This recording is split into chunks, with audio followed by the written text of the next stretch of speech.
오늘 시간에는 구속 역사적 성경 연구 신명기를 살펴보고 있습니다. 모세와 같은 선지자, 교재 297쪽 제일 하단에 보면 모세와 같은 선지자, 그러니까 모세와 같은 선지자와 장차 오실 예수 그리스도가 어떻게 연결되는가에 대해서 신학적으로 살펴보도록 하겠습니다. 신명기 18장에 보면 하나님은 장차 모세와 같은 선지자 하나를 세우실 것이라고 약속하고 있습니다.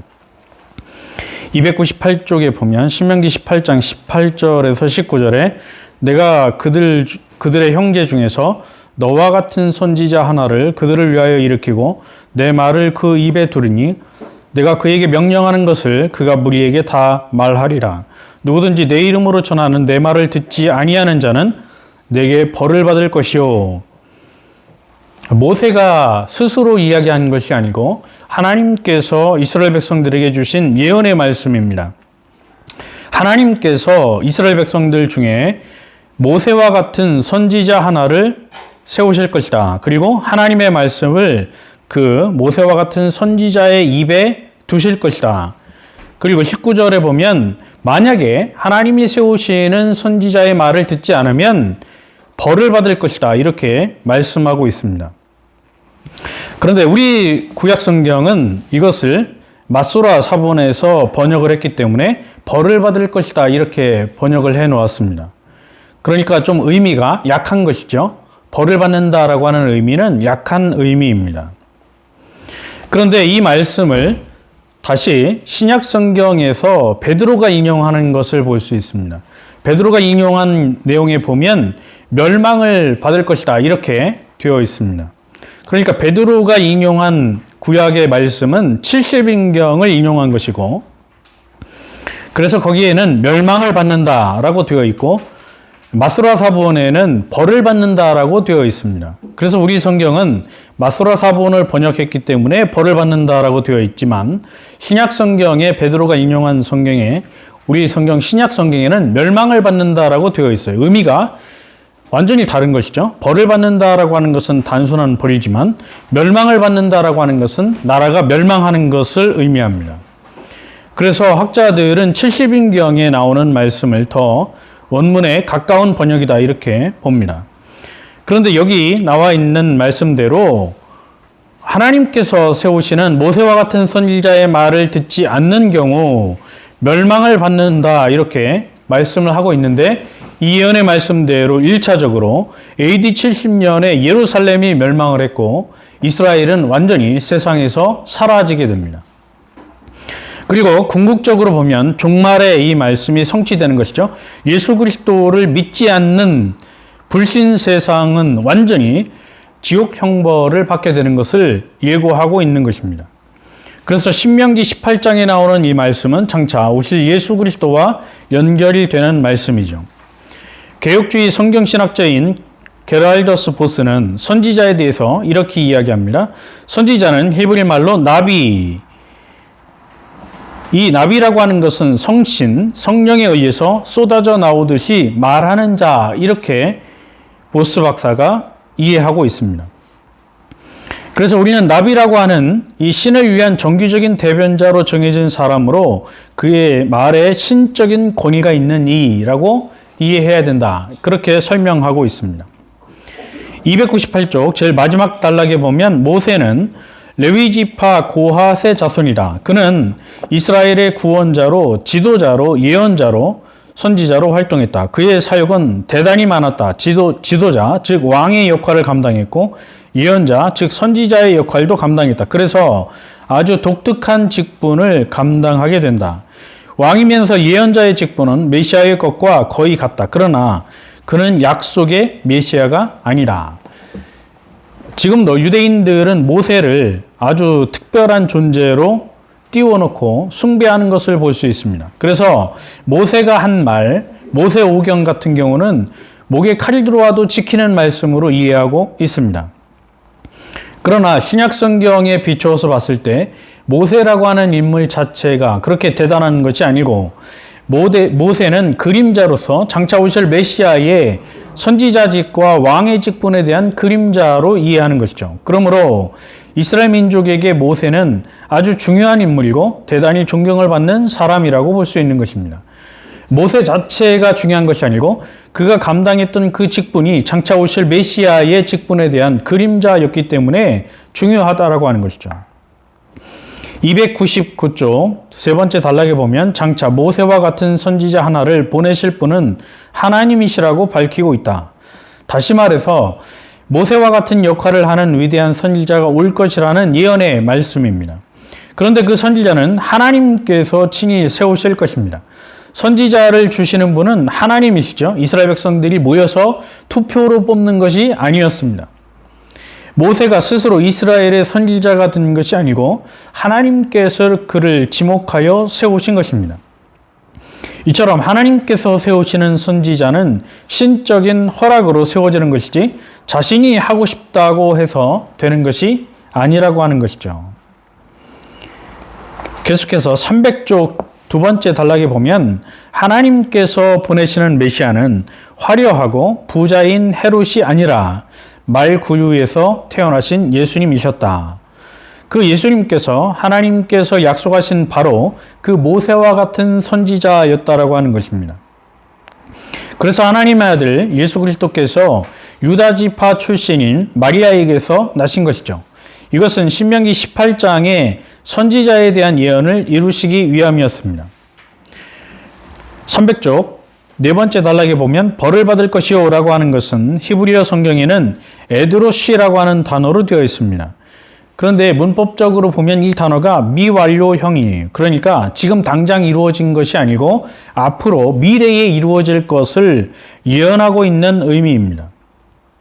원래 이 단어는 짓밟는다, 청구한다, 묻는다 이런 의미를 가지고 있습니다. 그런데 이 구절을 베드로가 사도행전 3장 20절 이하에 그대로 인용하는 것을 볼 수 있습니다. 사도행전 3장 20절에 보면 또 주께서 너희를 위하여 예정하신 그리스도 곧 예수를 보내시리니 하나님께서는 분명히 모세와 같은 선지자를 보내줄 것을 약속하고 있는데 베드로는 그 말씀을 예수 그리스도께 성취된 것으로 소개하고 있는 것이죠. 그래서 20절에 주께서 너희를 위하여 예정하신 그리스도 곧 예수를 보내실 것이다 이렇게 말씀하고 있는 것입니다. 그러면서 23절에 보면 누구든지 그 선지자의 말을 듣지 아니하는 자는 백성 중에서 멸망받으리라. 그러니까 베드로가 지금 인용하고 있는 이 말씀은 70인경이죠. 70인경을 인용하고 있는데 그 70인경에는 벌을 받을 것이다 이렇게 되어 있지 않고 멸망을 받으리라 이렇게 되어 있습니다. 우리 성경, 구약 성경이 번역한 것은 마소라 사본이고 그래서 마소라 사본에는 그냥 단순히 벌을 받을 것이다 이렇게 되어 있지만 70인경에는 멸망을 받으리라 이렇게 되어 있습니다. 그것을 베드로가 인용하고 있는 것이죠. 그래서 베드로는 여기서 모세에게 약속하신 하나님의 선지자가 누구인지를 정확하게 베드로가 제시해주고 있습니다. 그가 바로 예수 그리스도, 곧 하나님의 아들 그리스도 예수라고 하는 것을 베드로가 증언하고 있는 것입니다.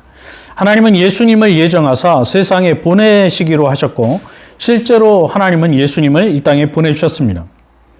그런데 누구든지 그 선지자의 말을 듣지 않는 자는 백성 중에서 멸망을 받을 것이다 이렇게 말씀하고 있는 것이죠. 여기 멸망을 받는다라고 하는 단어 헬라어 성경에는 엑솔레디오라고 하는 단어로 번역을 해놓았습니다. 원래 이 단어는 박멸한다 그런 뜻이에요. 멸망을 받는다, 완전히 파멸한다. 그러니까 한 사람도 남기지 않고 돌 위에 돌 하나도 남지 않고 완전히 다 쓸어버린다 그런 의미입니다. 이 예언의 말씀대로 예수 그리스도를 십자가에 못 박고 거절한 이스라엘 백성들은 AD 70년에 로마 군대에 의해서 완전히 파괴가 되고 나라가 멸망당하는 것이죠. 그래서 그 이후에 나라가 세워지지 않습니다. 1948년에 이스라엘이 독립하기 전까지 거의 1900년 가까이, 2000년 가까이 이스라엘이라고 하는 나라는 세상에 없는 나라가 되는 것이죠. 그것이 하나님의 약속의 말씀이고 그 하나님의 말씀이 얼마나 무서운가를 우리는 역사 속에서 확인할 수 있는 것입니다.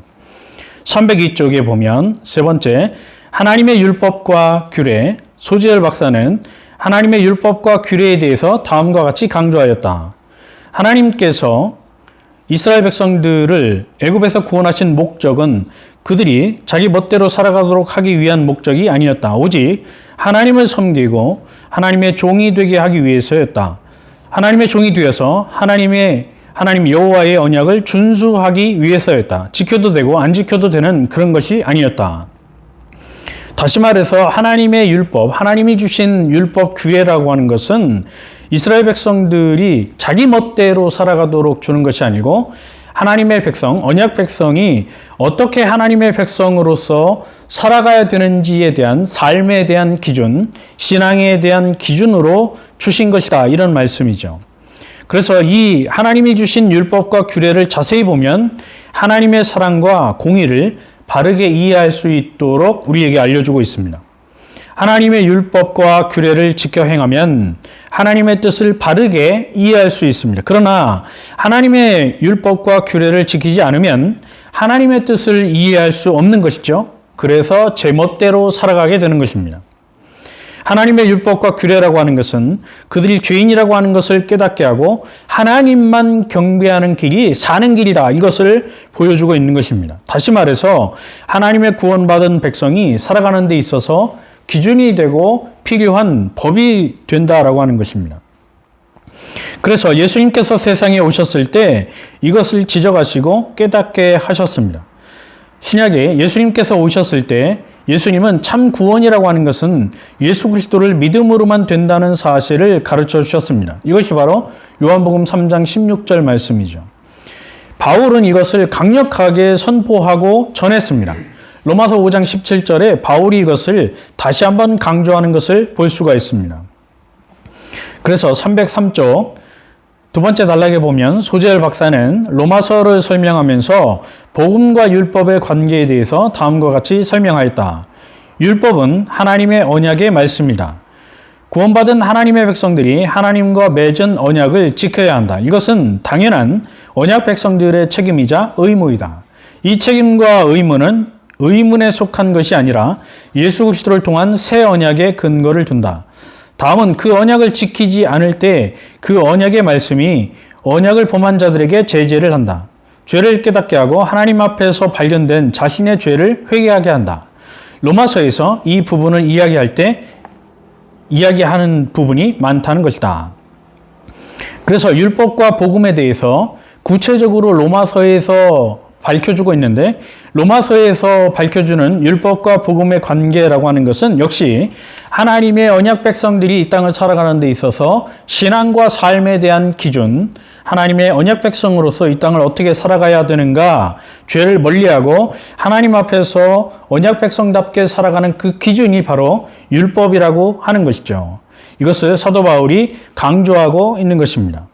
그래서 그 율법과 규례를 통해서 하나님은 이스라엘 백성들이 살아가는 삶의 신앙의 기준을 설명해 주고 있고 그것이 바로 신약 시대에도 계속 유지되고 연결되어 있다라고 하는 것을 우리에게 보여주고 있습니다. 오늘 강의는 여기까지 하겠습니다. 다음 시간에는 303쪽에 나오는 하나님의 뜻대로 사는 삶에 대해서 살펴보도록 하겠습니다. 감사합니다.